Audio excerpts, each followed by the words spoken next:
From the Oklahoma newsroom, you're watching The Press Row. I'm Jenny Carlson here with Barry Trammell. Barry, a week ago we were talking about the value of beating Texas and how Oklahoma just wasn't what it used to be when you beat Texas. Well, lo and behold, it wasn't what it used to be because OU went down to Dallas and stunk up the joint. What's the biggest concern in your mind about the Sooners after what we saw last week? Well, I mean, I think I came away from the Cotton Bowl convinced that that game was a lot more about Oklahoma than it was about Texas. I don't think this was a big Texas uprising and a renaissance, and I still think the Longhorns are a pretty mediocre football team.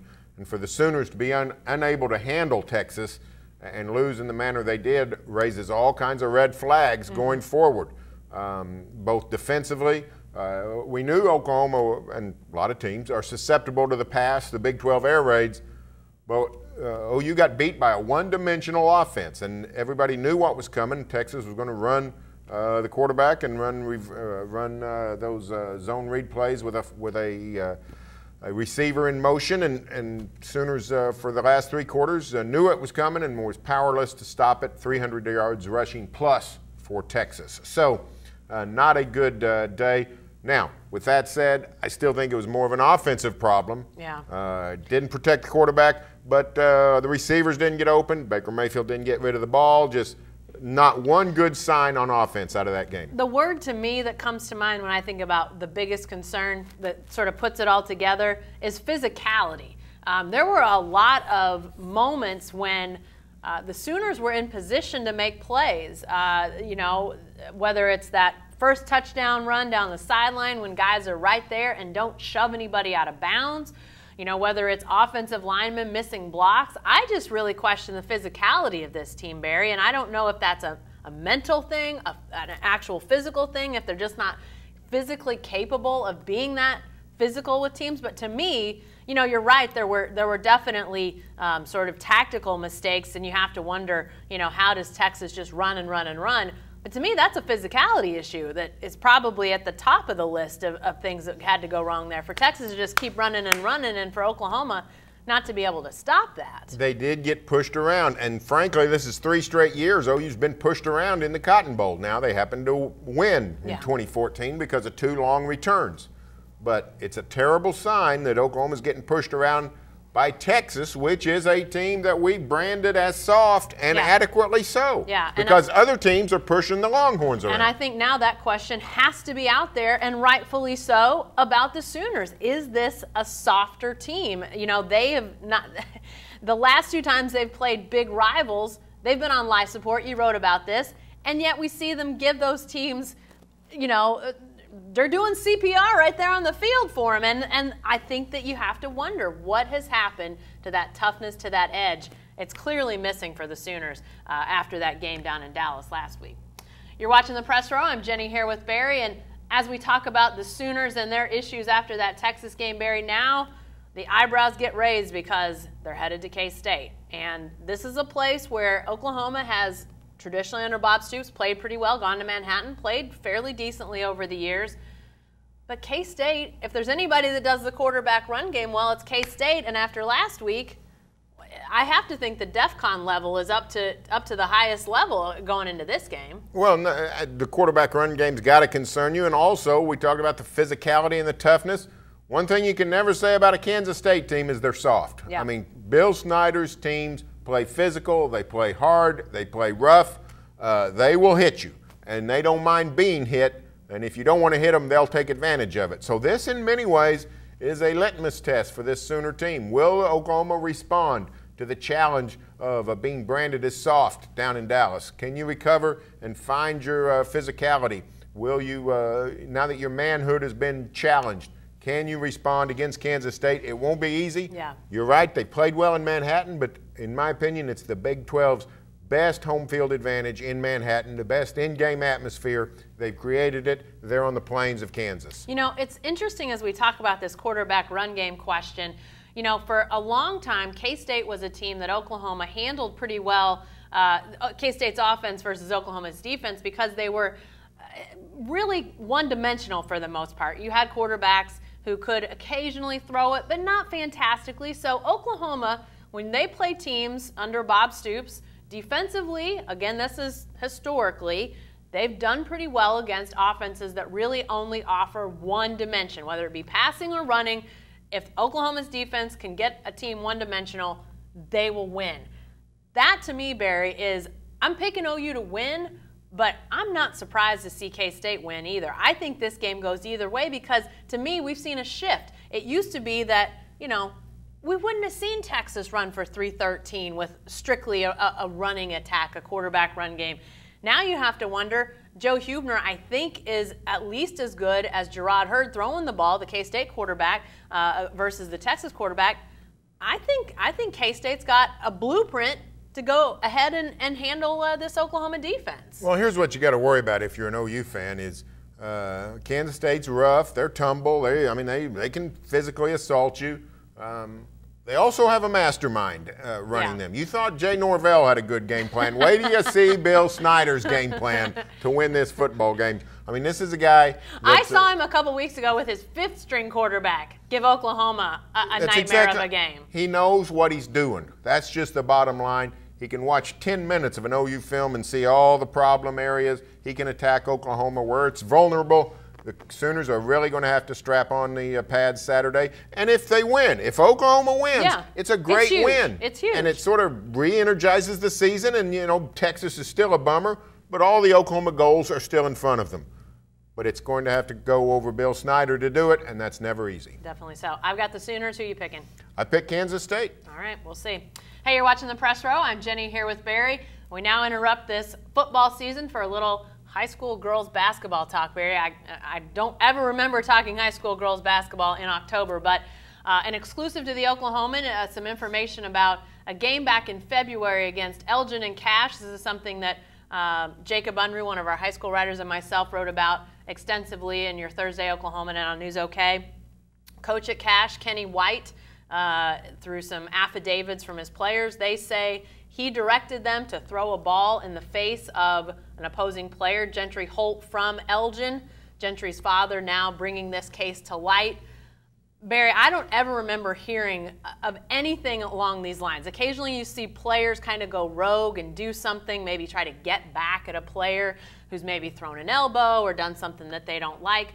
But to have an orchestrated, if you will, effort by a coach, what should happen to Kenny White as this thing moves forward? Well, I mean, if it's proven that a high school coach devised a system or play or game plan to intentionally injure an opponent, he shouldn't be coaching anymore. I mean, it's not a question of a suspension or anything else. I mean, he's lost the right to coach on any kind of level. So, you know, I don't know what happened.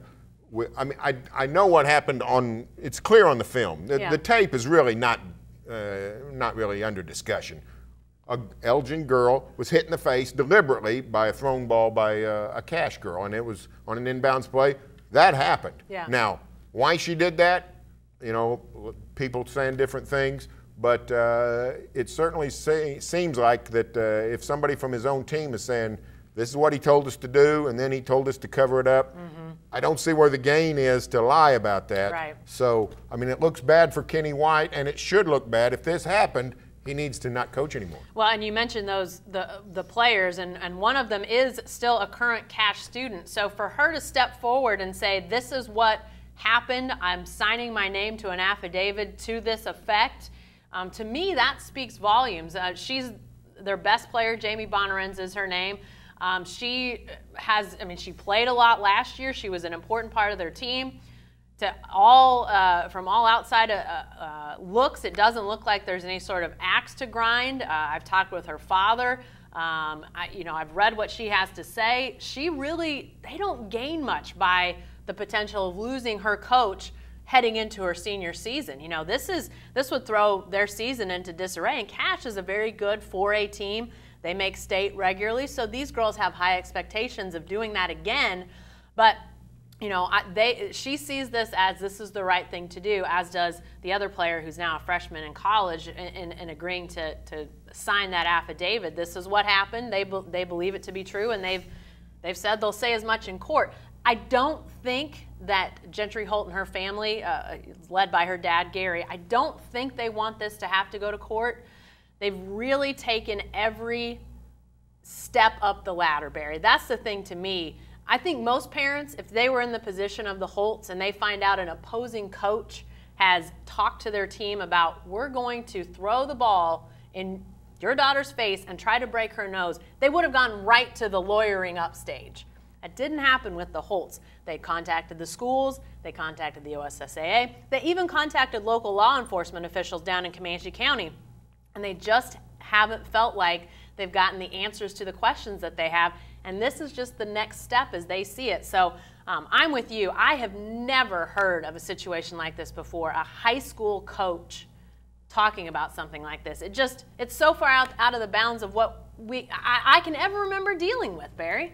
You know, I think, Jenny, I think the sad truth is it probably has happened. Yeah. And it probably is something that would shock us if we knew about it. But it just doesn't come to light. I think the truth about the coaching profession is that most of the people involved are very honorable, are very dedicated men and women who are in it for all the right reasons. But the truth is there are some duds in the coaching profession, same as any profession. So if this happened, and if it happens the way it appears to have happened, then Kenny White needs to not coach anymore.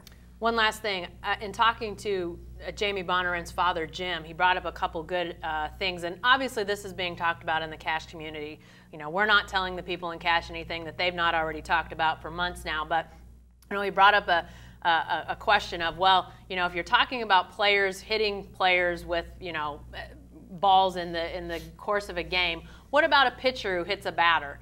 And Jim brought up the fact this isn't like a pitcher hitting a batter, because there's obviously, you know, 90 feet and stuff happens. Guys occasionally get hit, or gals, depending on the sport. This is like a pitcher hitting somebody in the on-deck circle. It's just not part of the actual flow of the game. And so I think, you know, you're talking about something that, again, it's so far out of the bounds of what we're normally talking about with high school sports. I'm like you. I imagine it's probably happened before, but it really sets wrong in your stomach when you think about something premeditated like this. That's the point. It was premeditated. It wasn't heat of the moment. It wasn't something in the heat of competition. You know, we see those guys down in San Antonio at John Jay High School who assaulted the ref in the middle of a game. Indefensible. They should be banned, all those things. But that was, at least, that was sort of in the heat of a game and people's emotions. Yeah. This was orchestrated over a period of weeks, apparently. Yeah. So, you know, the premeditation part, to me, is the most indictable offense. Yeah, we'll see what happens. I don't think this story is far from over. We'll continue to follow it. You're watching The Press Row. I'm Jenny here with Barry. And, again, basketball, Barry. We've got an NBA team in town, and they're about ready to start playing some games, from what I understand. So let's talk about the starters, because this is a really hot-button issue. Anytime I get on our Power Lunch live chat, I'm sure it's the same with you, everybody wants to know who's starting for the Thunder. There's three givens, of course, Durant, Westbrook, Ibaka, but the other two spots, it seems like people really are pulling for it not to be Andre Robertson and potentially to be Cantor over Adams, but I think it's going to go the other way. I think it's going to be Adams and Robertson. It's what it looks like so far. Yeah. Now, I think it's a lot more important on who finishes instead of who starts. Going even back to the James Harden days, James didn't start. He was definitely finishing for the Thunder. So I don't know that it's that important. However, I don't like the combination of Adams and Robertson starting together, because then you've got too much offensive liability. Adams is a decent, I'm not saying he's a stiff on offense, but Robertson basically is. I would much rather see Adams start at center with Dion Waiters in the lineup, because then I think you got a widespread good offense, and I think the defense can hold up. I think Waiters' defense actually was a pleasant surprise. Yeah. I was more impressed with his defense than his offense when he got here in the play from Cleveland, and he tries hard on defense. He doesn't get burned a ton. If you bring Cantor off the bench, I think it's better, because that means he's going to play fewer minutes against the elite pick and roll point guards, and that's what really gets Cantor in trouble. So Cantor might end up finishing games, but I think it's better if he comes off the bench, and if he comes off the bench with Adams starting, I think you need more of an offensive two-guard. Yeah, I think that there's a chance that the second unit would also be better if Robertson was with that second unit, because that second unit has a ton of offense, But defensively, I mean, you mentioned Canner, but, you know, Anthony Morrow, great outside shooter, but he's probably not slowing anybody down. You know, point guard, whether it's Cam Payne, a rookie that you're expecting to, you know, sort of get some things done defensively, which is a lot to ask, or DJ Augustine, who's solid but not fantastic. Robertson could really help that second string. But I think, Barry, as much as anything, I think it will be Robertson and Adams. But I think it'll be interesting to see how does Billy Donovan do his early subs. You know, Scott Brooks was on a schedule. You could set an atomic watch to the schedule that Scott Brooks was going to send these guys at this point and these guys at this point. We don't really know what Billy Donovan's going to do. Does he adjust quicker if things aren't working well? I think that really remains to be seen. So I'm not indicting him by saying, oh, if you start Andre Robertson, that's terrible. I think more than anything, I'm curious to see how did the subs work? When do you see that second line come in? How quickly might he adjust if Robertson's maybe not, matching what they need out there? And I still think that remains to be seen. I just don't think we know yet enough about Billy Donovan's tendencies to say that he won't do some of those things. And who's to say that whatever he does, on October 28th against the Spurs is what he'll do in mid-November or early December? I mean, I do think it's a work in progress with Billy Donovan getting himself used to this Thunder team and the variances of the NBA season. So it will be interesting. You mentioned Scotty being so rigid and so dogmatic in what he did night after night after night. I don't necessarily think that Billy Donovan will be that way. Yeah, I don't think so either. And you mentioned, what happens on opening night might not be where we are in a month or two. I mean, do we have any reason to believe he'll stick with a starting lineup if something's not good? I think he would change it if need be. And so I'm willing to give a little bit and just let's see what happens. But I think it will be those starting five we saw from last year, whether people like it or not. And be sure to stay with the best coverage team anywhere at newsok.com and every day in the Oklahoman.